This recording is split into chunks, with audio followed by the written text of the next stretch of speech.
Hello, everybody. Welcome to the Rotoworld Football Show. I am Patrick Daugherty, joined this Thursday by Denny Carter and Kyle Dvorchak. It's almost free agency time. We're going to talk about the Bills' sort of tear down, except not really because they still have Josh Allen on the team. The Dolphins getting things started with the explosive signing of Jonnu Smith. That's actually a good signing. I was saying no one in America was asking for this, except for there was someone on this show asking for this all week. There was someone who some would say predicted this. Pat forced me to join him in writing the free agency column again this year. I'm kidding, sort of. And so actually the first guy I wrote up, I had tight ends and receivers. You can check it out on the site. And the first guy I wrote up was Jonnu Smith. And I said, where would Jonnu fit in? And, you know, you might say, oh, the Steelers is going to go back to Arthur Smith, all that. No. Miami was always the one for Jonnu because it's a Shanahan style offense. And Jonnu, for all of the hate that Jonnu got last year in fantasy circles because he's better than Kyle Pitts. He's really good with the ball in his hands after the catch. Really good runner.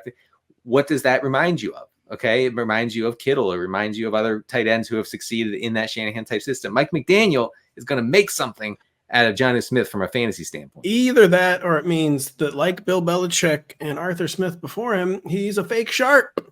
And he's the latest guy to fall for the Jonnu scam. No, Jonnu's not a scam.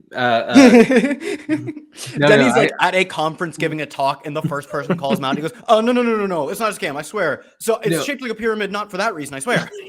That's right. No, listen. I'm not even a Jonnu truther. Okay, you guys are gonna sound like one. You guys are gonna push me to the point of sounding like completely deranged about Jonnu Smith. You have no choice but to pump up Jonnu Smith for the. But you're talking. So the two coaches you just mentioned, completely washed. Bill Belichick has no idea. Doddering old man has no idea he's even. He was part of the iconic last gasp or the first gasp of being washed free agency in which they brought in Hunter Henry, Jonnu Smith, and a bunch of nobody receivers. So that truly was like peak washed, frankly. So Belichick has no idea what he's doing at that point. And then he goes to Arthur Smith. Are you kidding me? And Arthur Smith, by the way, really did deploy him in a good, productive way for a while. And then everybody got mad at him, so he stopped. Art Smith got the Falcons job because he made Jonnu a thing in Tennessee. People forget. No, they do forget. And Jonnu Smith is good. And he'll be good in this offense. And finally, the Dolphins have one viable pass catcher outside of Jalen Waddle. Well, first off, it's kind of the classic. It's what do you win when you win? Oh, you made Jonnu Smith kind of good. Great, you're 7-10. This really lovely stuff. I feel like that was definitely the Atlanta Jonnu Smith. Is like, oh, congrats, you blew up your stock in Drake London and Bijan and Kyle Pitts, and you did they legitimately got a lot out of Jonnu Smith. I do think that Mike McDaniel, we can give him some credit and say he's not going to pump targets Jonnu's way. It's going to be a better check down option than Durham Smythe. Jonnu's also been a really good pass blocker for the past 2 years. And Durham Smythe, last year's 5th in pass blocking reps. They kept him in the pass block a lot. So I could see him just being a pass block and leak out option who does a lot after the catch on his limited targets. I think he's probably a far better real life guy than fantasy option. I agree with you, Kyle. And we can resume this conversation after Jonnu catches 2 of his 3 week 1 targets for 95 yards. Yep. I'll say, who can forget Mike McDaniel's first big tight end signing, which was franchise tagging Mike Gesicki and then giving him 4 targets the entire season. I know, Mike. I don't get. Oh yeah, and then your boy Belichick went for that one too. He did. This is very bad, actually. He could still do defense. Someone should have hired him. The Ravens need to sign. Instead, he's going to be podcasting. Welcome to podcasting. People are excited about the Belichick's media stuff. He's famous for being uncharismatic. Well, no, I will say, to go full Belichick truther, he's actually pretty enlightening and entertaining when he does an NFL Network special. When he talks about anything, when he talks about something that's not pertinent, useful information, then he's amazing. Yeah, he'll remember every detail of the 1974 AFC Championship game. Right. Well, when he's not in Socialist when he's not in dictator mode, like authoritarian, like unelected authoritarian mode, like he was for most of his New England time in New England, then he can be entertaining. But yeah, I mean, I'm looking forward to hearing Bill Belichick do gambling ad reads. Bill Belichick of Prize Picks. I do not get paid by Prize Picks, nor do I want to be. I love it. Oh It's my going to god. be very, very, very dystopian. You know what else is dystopian, guys? Next segment? Can we talk about the NFL free agent structure?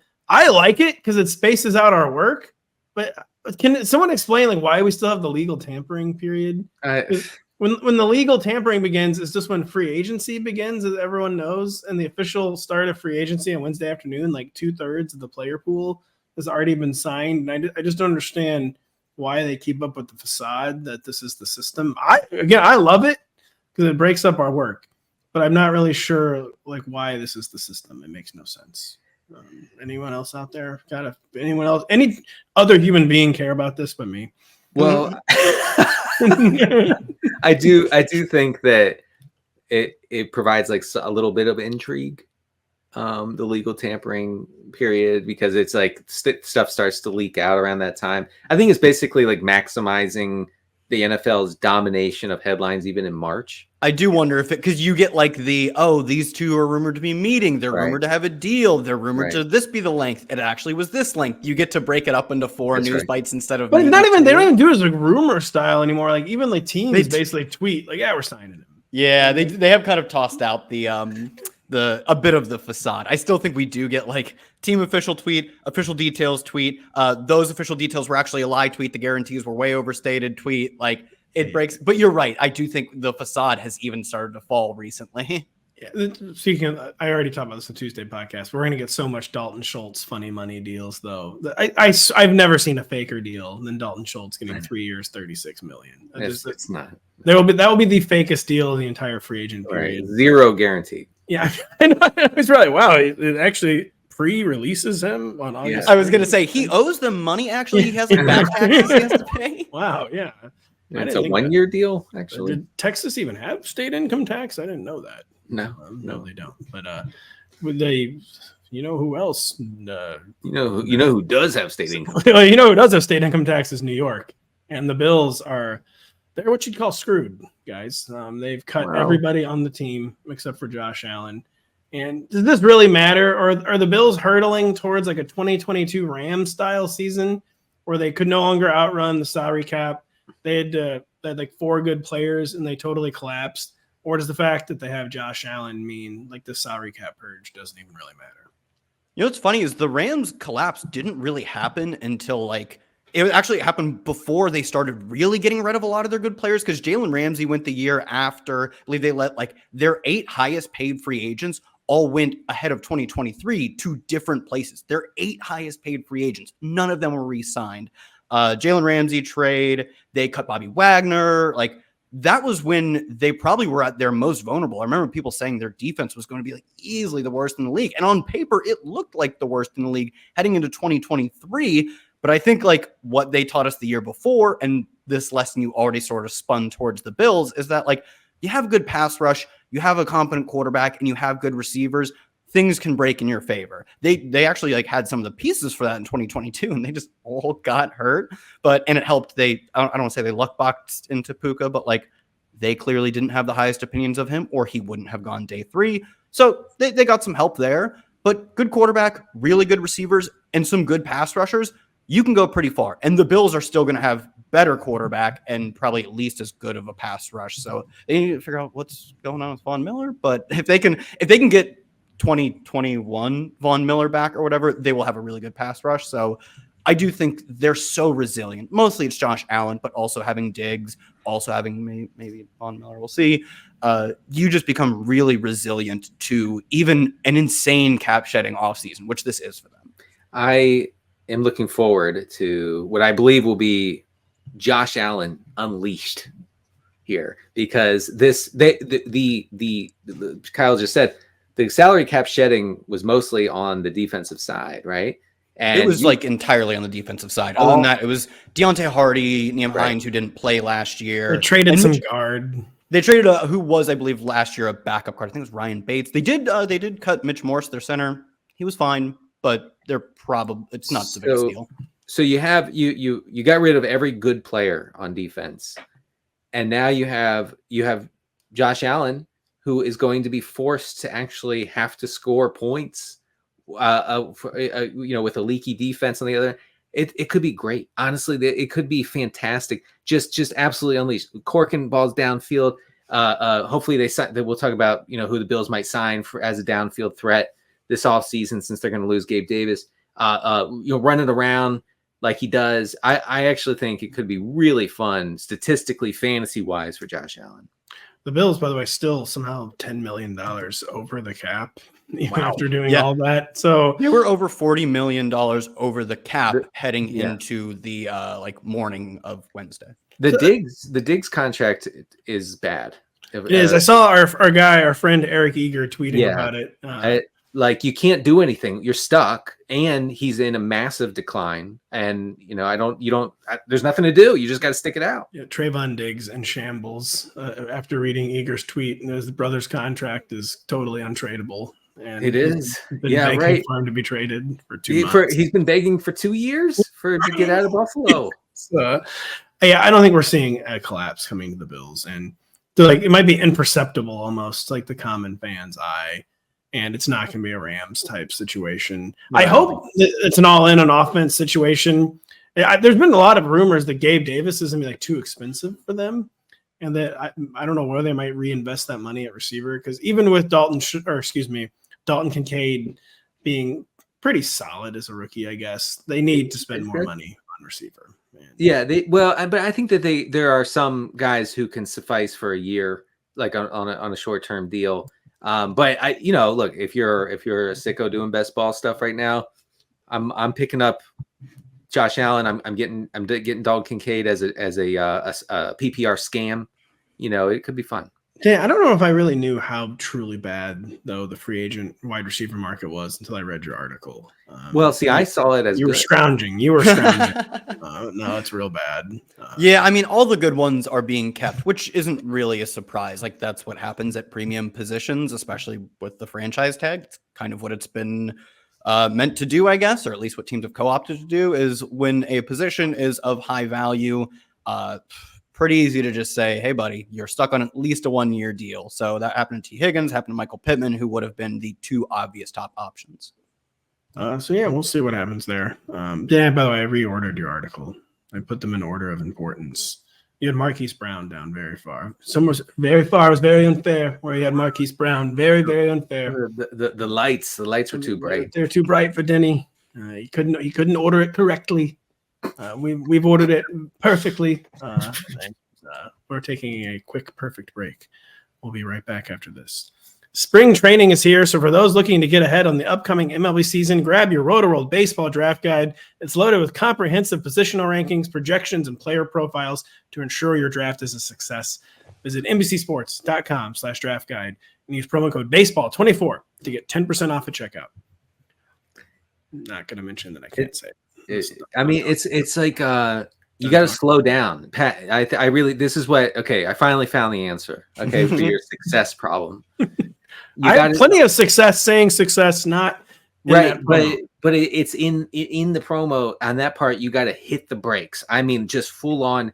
Yeah, it's what's the part in that promo? To ensure your draft is a success. I don't know. He slowed down there. Have you tried thinking about it more? See, I think you need to continue to think about it more, even past it. Like after the show's over, think about it some more. I wasn't going to talk about it, but it stands out like a sore thumb that can't say success.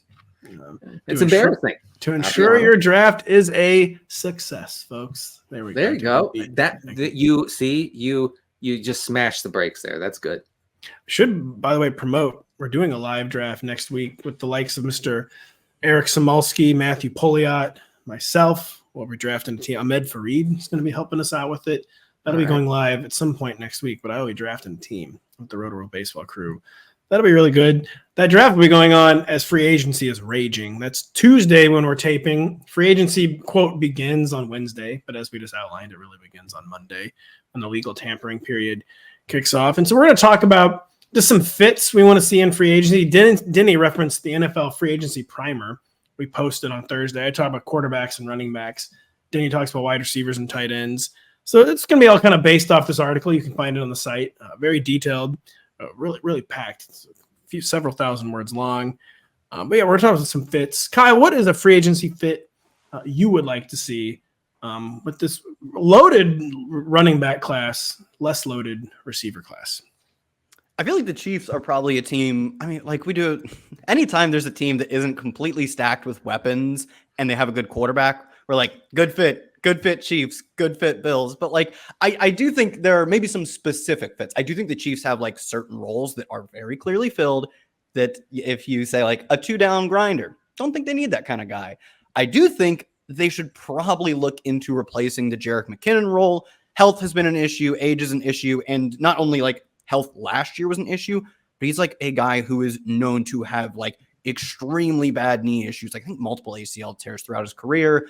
And obviously couldn't finish out the regular season and mostly wasn't there for the postseason either. I think they could probably look to fill that role with someone else, and they haven't been really too committed to him. They wait until like July to sign him every single year. They do. I'm guessing if something comes up that they think is an upgrade over him, they'd be willing to do so. And I think Antonio Gibson would be that guy.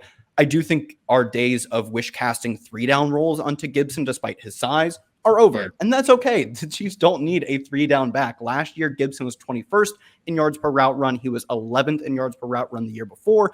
And in the past 2 years, he's been a top 10 pass blocking back each of the past 2 seasons.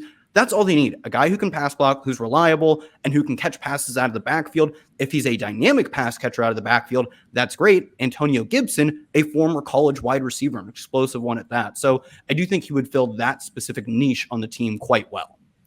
Gibson's a good backup too, because we know that if you need to rely on him on early downs for a few games, he can start. And you probably wouldn't be happy if he was your 17-game starter between the tackles or whatever. But we know that that's at least in the repertoire.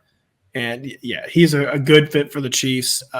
Denny's going to have a fit for the Chiefs, but I'm going to stick with the Chiefs also and stick with running back. Because they're station to station. We know they've gone check down right now. Everyone on planet Earth knows they need more receiver weapons. It's not as easy as just pressing a button and getting more receiver weapons, though. The running back market is so glutted that there's going to be values. One of those values could be Austin Ekeler. I do think they should sign Austin Ekeler. I agree. The Jerick McKinnon role is an important role for the Chiefs that basically was just non-existent last year. They couldn't use it in like the biggest games. It's a big part of this offense. It's a bigger than ever part of this offense right now with the receiver issues. They have to get a better pass catching back. Like Antonio Gibson, Austin Ekeler gave the 3-down thing a try. It wasn't a disaster, but he wasn't fooling anybody. He's not a 3-down back. He needs to be the pass catcher first. Last year, the struggles. I mean, the high ankle. What he held out for a while, correct? Or did he not actually hold out? I guess he didn't. No, they hammered out an insulting kind of. They did, but I didn't know if he was holding out before that in training camp. I don't think so. I don't think.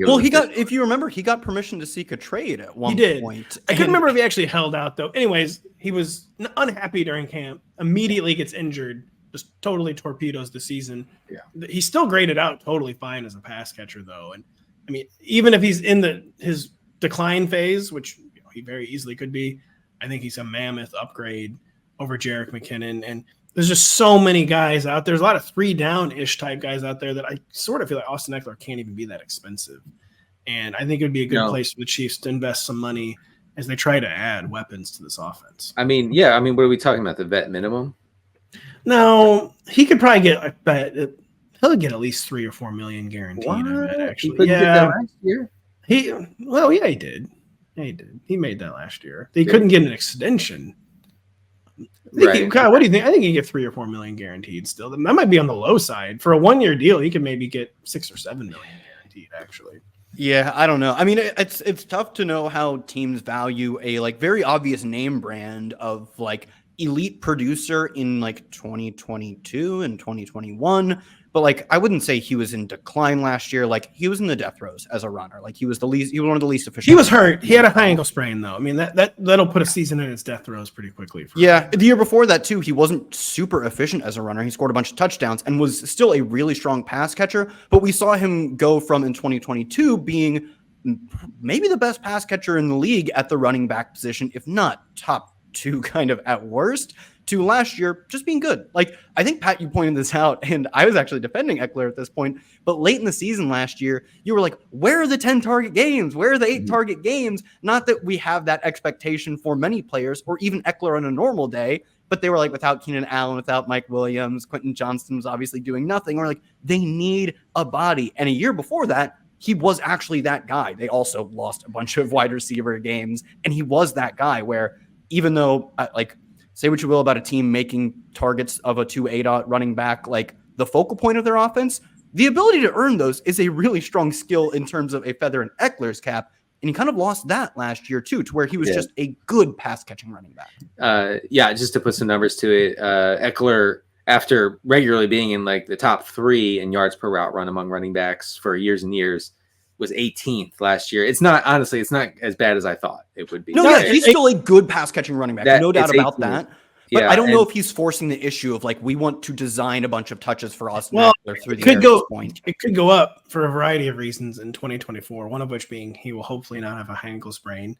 Second of which being he's not going to be nearly as relied upon between the tackles. There's also the issue, and I struggle, with Gerald Everett, with anybody connected to the 2023 Chargers. Where does the catastrophe and the dysfunction end and the player begin? It's really hard to evaluate these guys because that was so toxic and so awful. It was a team that had the soul sucked out of it at like mid-season, and we saw before mid-season, right? And we saw the results. So and that's another thing. Like maybe Ekeler was just negatively impacted because of the Brandon Staley disaster.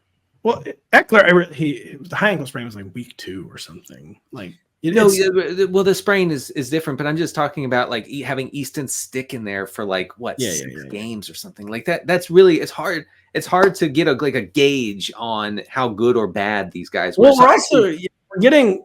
I feel like did Tony Pollard say something to us? No, I think we're getting some players though, basically like, Kellen Moore's not good. There's been some of that this offseason. Yeah, who somebody at the Super Bowl did mention that. Was it CD? No, I don't remember. People have been truthing Kellen though. Our guy Kellen. CD Lamb told us back in LA 2 years ago. Yeah, that he seemed out on Kellen Moore. He kind of did, and that's when Kellen was still in. He had a year to go still. So, but no, there have been newer comments than that. So maybe there was the Kellen Moore effect too. You don't want to overpay for a pass catching running. But I feel like teams are willing to pay pass catching running backs more than they're like grinder types almost. And you don't want to be more than 3 or 4 million. If I were the Chiefs, if I'm trying to, throw stuff at the wall to fix our pass catcher problem, I'd be willing to maybe overpay Austin Ekeler a little bit. Because that role, he's going to catch like 9 touchdowns if he's healthy and they signed him. Right. So McKinnon kept getting away with it back when he was healthy, back when he had that role to himself. That late 2022 Jared McKinnon. So he kept getting away with it, it was special. Because he was seeing unbelievable target volume in the red zone and particularly in the green zone inside the 10. And that's not fluky. Like that's how the Andy Reid offense operates. It's either Kelsey or the running back and nobody else in that part of the field. Kyle, say the 2022 late season Jerick McKinnon role, and I'm going to react. The 2022 Jerick McKinnon role. Start crying. If you're listening, you can't see it. I'm doing the Vince McMahon. Yeah, that's good podcasting when you're doing something the listeners can't see. It was special. We're going to stick with the Chiefs because everyone knows how to fix the Kansas City Chiefs. We have to absolutely fix this offense that's won back-to-back seasons. We do. We have to fix the Chiefs offense. It would be cool if the offense was good. Denny, how do you fix the Chiefs offense? There's someone in mind. You sign Pat's longtime guy, biggest truther I know, Rashid Shaheed. There's one problem with this I must mention off the jump. He is a restricted free agent. He's an exclusive rights free agent. He can't leave. Oh, he's exclusive rights? Well, I thought he's restricted. I think he was exclusive last year. I do. No. Okay, so I do have a backup then to the Chiefs. You ready? I like your backup. We're ready. Ready to this? Tyler Boyd. Get Tyler Boyd to Kansas No, City. I don't like this backup. Awful, No. awful. Yeah, stop. But what? Pivot to Darnell Mooney. Didn't you write up Darnell Mooney? As I did. I did. I like that yes, one better. Let's talk. Pivot, Yes. Hey, by the way, he's an exclusive rights free agent, so it can't be Shaheed, Denny. Yeah. Okay, I mean, restricted rights also wouldn't have really mattered. He's Real quick, where's your God now? So on and so forth. Yes. Well, speaking of where my God is, during my in podcast research, I did find that Tyler Algier led all running backs in yards per route run, but that's neither here nor there. Oh, interesting. I thought you were It saying was the one Victor super Hovland long. had It was the birdied. one. The Algier one was like the 60-yard screen touchdown. I remember being in Slack when it happened. Oh, sorry if you triggered. I don't. We were. Yes. Thank you for the apology, because I'm your target audience for that. Every one. time Algier scored, I knew I would hear from you guys. Oh, that's garbage. It shouldn't happen. Tyler Algier scores like a 65-yard receiving touchdown. Then he's like, I told you guys this would happen. I told you, you hammer him in DFS. Anyway, yeah. So you get who was the other guy? Mooney. So we got you to pivot off Boyd. Thank God. So, Darnell okay. Mooney, the Chiefs would be intriguing. So Darnell Mooney could be MVS, but not terrible in this offense. He could be MVS, but not just in it for the cardio and for the working out. Well, I respect MVS for getting that much. And Justin Watson, lots of exercise, good heart health. But we want Mooney getting down there and seeing those deep targets. And maybe, because I wrote about earlier this offseason, Patrick Mahomes is a game manager. He's a check down king, this and that. I know, Pat, I know. But listen. But he is. That's a fact. Game managers don't single-handedly win Super Bowls. Yes, now they do. In today's NFL, anyway. I digress. So maybe part of the problem is that he has had nobody since Tyreek Hill who he can throw the ball down the field to, and that would be true. Who has been really good in that role. Not necessarily. He's been good at earning targets downfield, not necessarily catching them because his quarterbacks have been terrible. So yeah, my Darnell Mooney, the Chiefs, by the way, on the Around the NFL podcast last week. Oh, okay. I was tasked with coming up with trades, and I said the Chiefs should trade a conditional 5th rounder for Darius Slayton. Yes, that would be good too. Chiefs get Darius Slayton to the Chiefs. Also, who was the former Bears head coach? Matt Nagy. Which one? John Fox. Yes, John Fox. Yes, that's Mark exactly. Trestman. Yeah, Mike Ditka. I was going to say Nagy. Nagy is on the Chiefs staff, right? And so there's that connection with Mooney. It's happening. I'm already seeing it in my mind's eye. I would love that, actually. Mooney is probably the classic fantasy guys. Like, if you could just get a good quarterback, everything would be different. And then, like, things are ever so slightly different. But we knew. Wait, no. Because people said it about Marquez Valdez-Scantling, but we already saw him with Rodgers, and that was bad. So we knew it was bad. It got worse with game manager Mahomes. Yeah. All right, Kyle. What's another free agency fit you would like to see next week? I think we're moving into the. I'll sandwich the boring one in between. Maybe another more interesting one. Like, this is real dumb dynasty truther status, but like, what if we put Noah Fant on a team who wanted Noah Fant on that team? Let's find out what happens. He was really efficient in his time in Denver. He was 8th, 18th, and 12th in yards per route run. Then he goes as a part of the Russell Wilson package, which I was like, oh, they valued this like former highly drafted, highly efficient tight end. And no, it just seems like he was a throw-in piece. Like, he was a throw-in. Like in the NBA when they have to equal out salary, so just like a bunch of random guys show up and trade. How many times can PJ Tucker be traded? Come on. Correct. He is very, he's just there in the trade, hanging out. He hits He's just threes happy now. to be here. He does hit threes, but yeah. So. Does he hit threes? Good for him. He does. He became the corner three. He became a corner three guy. Yeah. But yeah, Noah Fant, like pretty good in Denver. And was not bad at earning targets either. Like, he seemed to be on the precipice of a breakout with that team, and then goes to a Seattle team that, despite trading for him, he wasn't obviously the focal point of that trade. Doesn't even have a ton of interest in using him. And I will say, to his credit, in his final year in Seattle, he also cleaned up what I think is a fair gripe with his game. He's not really a good blocker. It was actually his best year in both run and pass blocking grade. So if he's a more fleshed out player, and we know he's probably a pretty good receiver, and he's cheap, get this dude to the Bengals. I think Bengals is another team where there's like one specific spot where you say everyone's a good fit there, but like, being on Joe Burrow's team is a good fit for you if you play in the NFL, and tight end is an obvious vacancy they have. Well, and just being between Jamar Chase and T. Higgins, it seems like they get explosive play opportunities up the seam for the Bengals. I mean, they got CJ Uzama paid. Like that's how valuable that role has been. Yes, they got Hayden Hurst paid, right? Yeah, they did. So, but between those guys with that quarterback, stuff can happen. I would love that. Noah Fant, because there's someone else, Irv Smith, certified not good. He couldn't do it. Yeah, he's just constantly hurt, and he never really came back from his knee injury. Constantly hurt, and he's also far too small to be a tight end. Yeah, he is kind of small. Yeah, it's too small. But we'll be right back with more free agency fits after this. Let the madness begin. We are in conference tournament season, and Peacock is your exclusive home for Big Ten hoops. This Wednesday, you can start streaming the TIAA Big Ten Women's Tournament, and next week on the 13th is the men's turn to get the action started. And don't forget, find all your favorite NBC Sports shows and Amazon Music. Just head to Amazon.com/NBC Sports. I didn't give our guy Dan warning that I was going to go into the promo. But he's still a producer pro. Dan. He was a pro, and he had the graphic ready, though, still. Kyle, I can't make the same joke that you're not going to be watching Ohio State because we already did that on Tuesday. But you should watch the Big Ten tournament on Peacock, though. Purdue, I can't wait to see who Purdue chokes against. That's what I'll be watching. I'm old enough to remember how cool the ACC tournament used to be. But we don't have that. We have Caitlin Clark in the Big Ten. No, I know.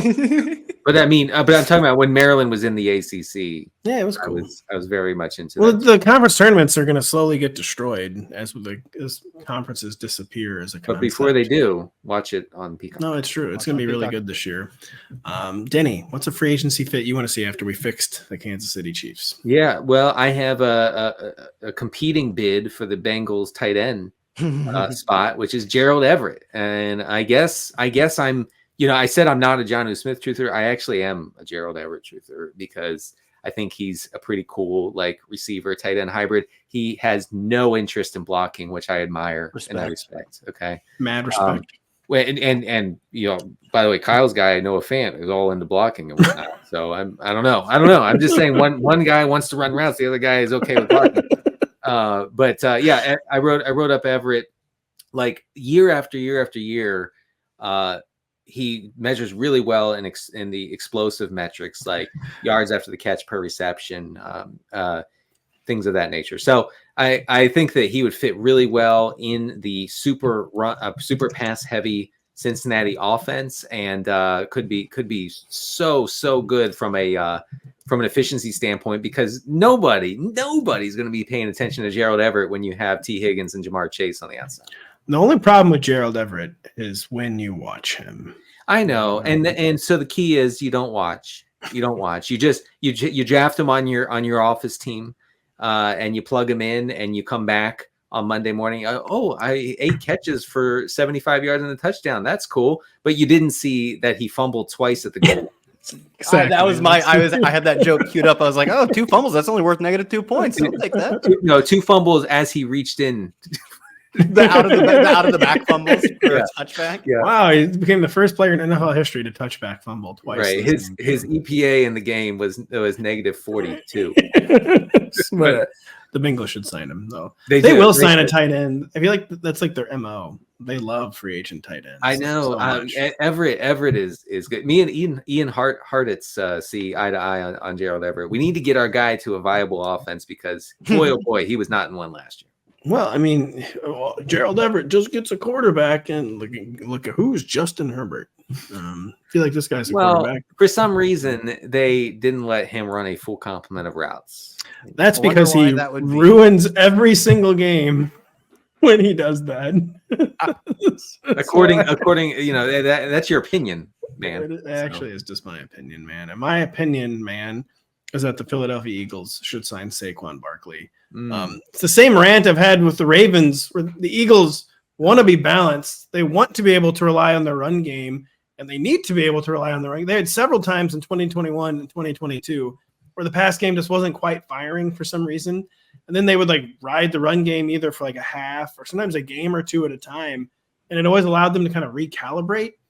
the passing attack and just get the whole operation back on track. They didn't have that last year, and everything. It wasn't the run game. It was not why the Eagles collapsed, but it wasn't part of the solution. And DeAndre Swift did like a fine season. He was actually horrible in terms of the advanced metrics. Oh, so bad. He was negative rush yards over expected, no explosive runs, no touchdowns, of course. And the Eagles too. The Eagles need a running back that they don't have to take off the field in all the biggest plays. Like Miles Sanders and DeAndre Swift, they give them like the majority of the snaps. But then at the biggest moments of the game, we got to get Kenneth Gainwell in there, who's played 7 snaps today, and he comes in and like he gains like 2 yards or fumbles. Or something. Yeah, it's a weird thing. I don't really know. I guess nobody trusts DeAndre Swift. That's what we discovered over his 2 NFL teams, is that they just desperately don't want the ball in his hands in big situations. Yeah, so I think desperation mode Eagles, they need a running back they can just leave out there on the field. And Saquon Barkley was not a good box score year for Saquon last year. He actually still had a lot of explosive runs. He was way in the positive on average rush yards over expected. There's just only so much he could do in that absolutely horrible offensive environment for the Giants. And I recently said it was kind of a red flag. They took him off the field so much for Matt Breida. But I think maybe he was just getting worn down in those horrible conditions. And like the Ravens, I think a team, we know the Eagles actually want to run the ball. Mm-hmm. If you actually want to run the ball, maybe you should assign someone who can actually run the ball and not try to find like 4 different bargain bin values and just sign an actual running back. Have you ever thought about doing that? Yeah. I love how mad you are about this. I do think that a fully healthy Jalen Hurts makes all the difference for whoever is taking the handoffs from him in the backfield. I think teams were, privy to his injury, to the fact that he really wasn't as efficient, as good of a rusher last year with whatever sort of undisclosed injury he was dealing with. So that affected everyone, including Swift and whoever was taking the carries in that offense. I think Barkley with a healthy Hurts next to him could be dangerous. Yeah. Do you guys still like Saquon, or do you think he's too diminished at this point? Do you think he is diminishing? Kyle's out. You're out on your boys. He was fine in the advanced metrics. I was surprised. I was expecting him he was to see fine in some of them and not the best in others. He still hits home runs. I totally give him that. Yeah, he still hits home runs, but he is like a 200 batting average guy who's a power hitter still. He is just he's been one of the least consistent running backs in the NFL. He has, but I mean, imagine how defenses might have to take him a little more seriously when the rushing threat is Jalen Hurts and not Daniel Jones, the fakest dual threat. That's kind of been his MO dating back to even college, though. That was his coming out of school, was like he hits home runs so often you don't care that he is only trying to hit home runs. And now he still hits home runs often enough to be a net positive as a running back. But is that something the Eagles, who have so many gaps on defense that they have to go out and address, are willing to pay? I don't know. It's not probably going to cost a massive premium. That's the thing. Every running back contract, if you hit the open market as running back, you're just straight up not getting paid. You need to either get paid on the franchise tag or convince the team that you're too important to hit the open market. Yep. So you hit the open market these days, no one's paying you. Yeah, but I totally agree. That's a clear sign of how the NFL values you. If your current team, this is true of all positions, but I think it's especially true of running back. If your current team lets you go, whether it be 1 year on the franchise tag and lets you go, or just straight up not re-sign you, it probably tells you somewhat how the NFL feels. But I do think Saquon, still having a decent amount of explosive run and his pedigree probably means he's getting a decent contract. And I'm not sure the Eagles can really afford to spend that type of money at running back, especially last year. Saquon was good last year, but he was under 3 yards after contact per carry. He hasn't been over that number since 2019, and 23 running backs hit that number last year. It's not a high bar to clear. It's good. I'd say it's a good number, but it's a number he hasn't cleared in a long time. So, and he's kind of lost some of his juice as a receiver too. He was very inefficient as a receiver last year, and he's been that way for the past 3 years as well. So, to be fair, they've had a completely non-existent passing game. Even the good year, I keep forgetting that even the supposedly good Daniel Jones year, he had 15 touchdowns. Yeah, our guy had 15 touchdowns and got a $160 million contract. It's another thing. It's another tough thing to do is to evaluate Barkley in the mess that was the Giants last year. I don't really know how to separate that. I will say that Next Gen Stats efficiency rating for running backs has Barkley around like the Ezekiel Elliott mark. So I don't know. I mean, I do.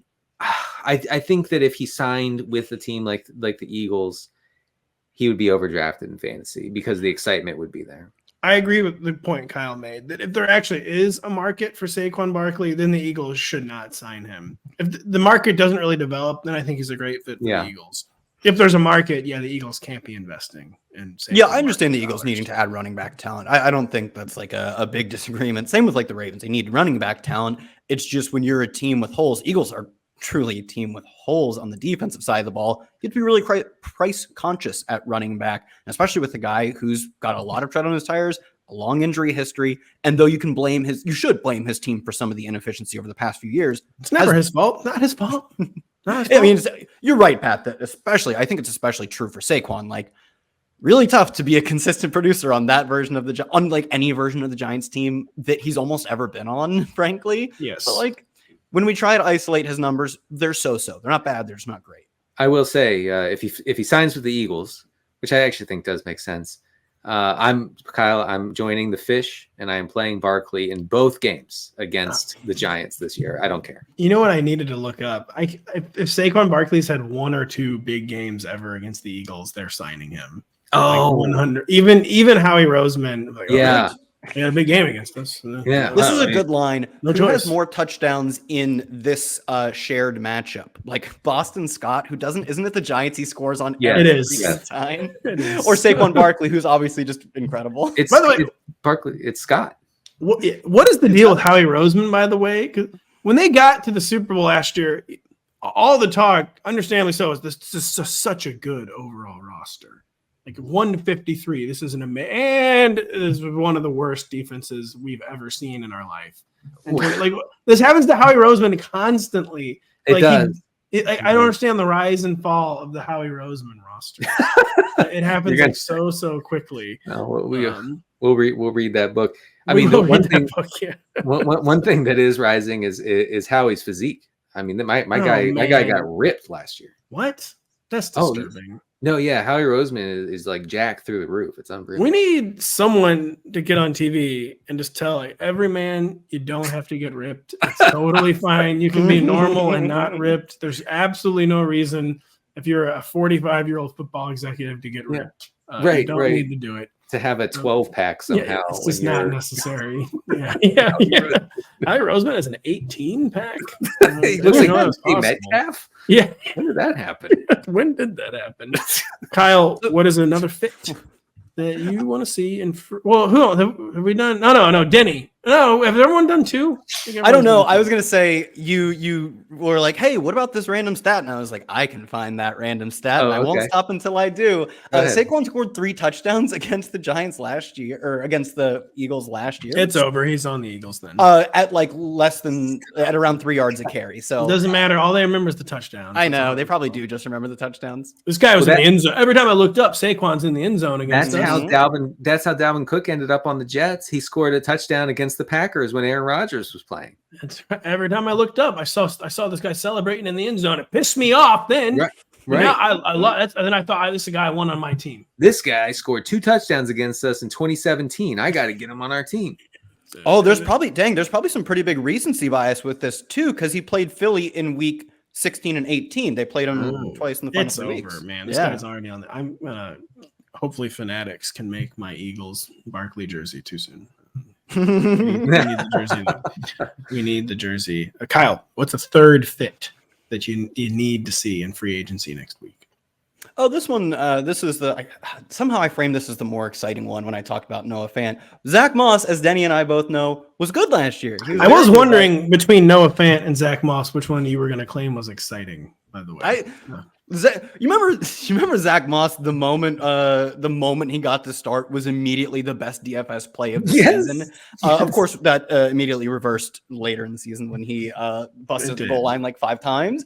But overall, it was a strong season from Zach Moss. I think probably underrated both as a runner from like analysts like us, but also from the NFL in that he's going to be dirt cheap. Like he's a guy who I think teams should, while there are bidding wars over, Josh Jacobs or Austin Ekeler or Saquon Barkley, like actually go bargain hunting with a guy who was successful last year. They could be a great fit for the Vikings if they want to make Ty Chandler a thing. Neither of these guys are particularly big, but Chandler's a little bit smaller and is a really strong pass catcher, but was not super efficient as a runner last year. Zach Moss really excelled in the next-gen metrics, both rush yards over expected and success rate. Chandler wasn't bad. He just didn't reach the heights of Zach Moss. If you want to like moneyball running back position, and I could see how they would as they're in the midst of a rebuild, or probably, I don't think they're bringing Kirk back. If they want to moneyball the running back position, don't spend draft capital or money on it. This would be a really strong 1-2 punch for this team. The only quibble I have there is I feel like everyone in the league is going to have that thought with Zach Moss as the bargain running back. And for some reason, he's getting $5.5 million guaranteed now. I think there is. I could see him making more than Ekeler. Maybe. Yeah, see, that's a problem. He's not going to make more. I can't see that. I don't think he'll make more. I'd rather have him than Ekeler, but do I think he makes more than Ekeler, Jacobs, Barkley? Probably not. But Moss, it was a great year. It was a great advance that year. I would just let's be careful of falling into like the Deontay Foreman trap. It kind of feels like the Panthers running backs down the stretch in 2022. Like, wow, how are these guys so good? Let's pay them. And then the Bears paid Deontay. I don't think they paid him that much, though. He feels like this year's Deontay Foreman to me. That's where I'm going. I actually like that in that when Deontay Foreman got the chance, his team didn't like him, apparently. He was good last year, but like it was clear that there was a discrepancy between how the coaches on the ground felt about him, because they literally healthy scratched him like 4 times in the first and then he would post online like, what the heck? Yeah, he was a poster. But then he would show up for a random start because all their guys got hurt and be really good in those starts. And that's kind of what Zach Moss was last year, frankly. And I think it's probably a good comp for him, both in its accuracy, but like other than the healthy scratches, like when we saw Deontay Foreman, he was not bad last year. So I like that comp. Well, and Moss, to put a bow on it, he had some real big games. He had 220-yard games to start. He did catch a career high 27 passes. It's not like he's like Mr. Pass catching back anymore. But it seemed like maybe the Bills stuff was just all about being constantly hurt. And he was finally healthy last year. Maybe he's ready to be a contributing NFL player. Denny, what's the final fit you want to see in free agency? Yeah, my final fit is, what is it? Marquise Brown to Buffalo. Let's get him to Buffalo because they're going to need someone to catch all those downfield shots from Josh Allen. Because as we established earlier, Josh Allen is going to be, slinging it all through 2024 because the Bills defense is going to be one of the worst in the league. So Marquise Brown could do that. And like I wrote in the free agency primer, guys, Marquise Brown is great at drawing the softest pass interference flags you've ever seen in your life. And some may say it's the only thing he's good at. And he would do that ad nauseum. He would say, Josh, throw it as high as you can. I am going to get touched on the shoulder by a defender and immediately fall down and roll around for 16 seconds, and I'm going to draw a flag. And that's the way to move the ball in the modern NFL. It is. Just run directly into a safety who's standing there, and because he's trying to field it because it's like a punt. Yeah, and then you just run into him. And I mean, and you've seen the Josh Allen deep ball like hangs up there. Like you're like, is it going to come down or what's happening? And Marquise Brown could really do something with it. But in all seriousness, Brown is still extremely fast, very good at running downfield in a straight line fast. They could use that in Buffalo. I feel like Marquise Brown's going to get wildly overpaid. I do too. This market is grim. And so it's a grim receiver market. I'm wish casting really because I know you mentioned the Bills are obviously in salary cap hell. So if there is a kind of a meaty market for Marquise Brown, I have no idea why I said meaty market, but then yikes. I don't know if we can say that on air. And then, but he could. They will not be able to afford him. The Bills. I don't even know who. I was just thinking. I have genuinely no clue who's going to sign Calvin Ridley or Marquise Brown. These guys are going to have wild markets. Like maybe either like way more than anyone could conceive of, or maybe like everyone thinks they're bad. Like it's gonna be a long. I could see one of these guys getting Galladay. Remember the year Galladay didn't sign till like Saturday? I could see Cal or Marquise Brown getting Galladay. But didn't Galladay? Galladay got a ton of money though, right? It is 4 years, $72 million, but it took till Saturday because no one. Do you remember that he was like on the? It was like the longest a good free agent had been on the market in like years. Yeah. Then our So old he's out of the boss league. Ed Williams made me write an article about it on Saturday. Oh yeah. Ooh, Yeah, brutal. it was brutal. It was absolutely. Did you say bad things about him? Because you would have been right. We haven't spoken since then. That is an amazing guy. I meant Galladay. Don't Yeah, tell we me were that. Galladay, yeah, he's way out of the league. No one has ever been more out of the league, by the way, and you're going to agree with this one here. Has anyone ever been more out of the league than Will Fuller? What happened to this No, guy? yeah, he's like out of the country. I think he's off the grid. He's in Thailand. Wow. Yeah. All right. Didn't see that coming. But he's playing pro football in Thailand. He is. He is. And he absolutely wrecked the league last year. I had him in DFS. Thai DFS. The last fit I was going to talk about, I feel like I'm Mr. Running Back now. My brand. Oh, but you are. Yeah. Oh man. Yeah. I love this shift. My brand is now. Can you bring the running backs. mustache back? My wife actually told me recently I need to bring the mustache back. Oh yeah, she's right. We'll bring the stash back. The Texans are bringing the backfield back though. Houston needs a complete backfield makeover. You can't hit on 17 with that Devin Singletary season. Damian Pierce is apparently just not good. They didn't have a good pass catching only back. They're going to have a committee. If I were the Texans, I think I would like to start a committee with Tony Pollard, who is not going to get the early down chance again. But he's a great foundation stone for a committee because we do know he can play all three downs. So he can do anything that you need him to do. Ideally, he wouldn't be your lead back, I guess. Or maybe ideally he was just hurt last year and will be better this year. But the Texans desperately need to remake their backfield. I don't think it's going to be only rookies. And Tony Pollard was not going to command a big contract, I don't think. Mm-hmm. He's up there, actually, in age. And I when I was writing the article, Tony Pollard and the Texans has made a lot of sense to me because he would have been their best pass catching back last year. He could be their best between the tackles back still, but I do think it's going to be a committee, and I think he'd be a good place for them to begin their committee. Although I have no idea, is he like a Kyle Shanahan type runner? I don't know.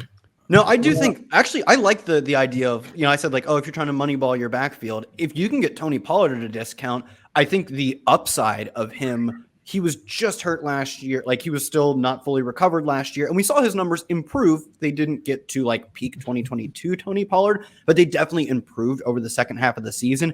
He's a cheap flyer that like, if he pans out, that's a really strong win. If he's somewhat like 80% what we thought Tony Pollard would be when we put him on the cover of the Rotoworld magazine, if he's like 80% of that guy and you're not paying a lot for him, I actually think this is a really strong bet, not just for the Texans, but for most teams in need of a running back. And yeah, you're probably right that maybe you do want to limit him to 200 and something touches, like low 200s touches. And that's perfectly fine because it's maybe a path to get him back to his Tony Pollard efficiency of yesteryear. See, I picked out running backs mostly because I wrote about the running backs, so I had already thought about it a lot. And I mean, that makes sense. Didn't do any of the quarterbacks. I will say I like your idea for Gardner Minshew going to the Jets to just be done with it. Just be done with it. Like they should have done that last year. Just get someone in there who can manage the offense if and when Rodgers misses time. It's no big deal. Minshew and Rodgers would either be instant best friends or instant. They'd be besties. I could see them being mortal enemies, though. To be honest. I don't know, man. I think I'm with Kyle. I think it's a match made in heaven.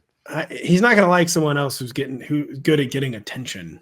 Well, the problem would be if Rodgers missed time and Minshew was good. Then because New York fan. If Gardner Minshew has one good start in the city of New York, it's like he's like the mayor. I mean, Rodgers might actually like have him benched. Gardner Minshew just primaried Eric Adams and won easily. Wow, is he a New York resident? Yes, I think he lives in New Jersey. I'm not sure how he became. Well, no, he lives in a van, so his status is nebulous on where his location is at any given moment. He's going to be mayor from a van. He will be. So, but we didn't get into the quarterback fits. We got into some of the receiver fits, got into some of the tight end fits. Please check out the free agency primer. And just check out the site next week. We are going to be blurbing a lot. We are. A lot. So, yeah, that's what we'll be doing. The primer 6,000 words. So put on your Bible. It is 6,000 You're good. words. Yes. Hopefully you know how to read when you open it. Well, It's a that lot takes of- me out of it, but thanks anyways, guys. It'd be a less enjoyable article if you don't know how to read. A lot of words. Some are saying. You guys doing some are like saying too pictures or many. illustrations to help guide me? There's a picture in there. Okay. Kirk Cousins. Just one. I know who that is. I'm in. Yeah, just one. There's also a video of Kirk Cousins that plays of us talking I'm in. about Kirk Cousins. We love I'm in. Cousins. So check it out. Yeah, so thank you so much for listening today. There's going to be a lot of content next week, written, blurb, video podcast form. So just keep it locked to rotoworld.com. For Denny Carter, for Kyle Dvorchak, I'm Patrick Daugherty. Thank you so much for listening. We will be back next week.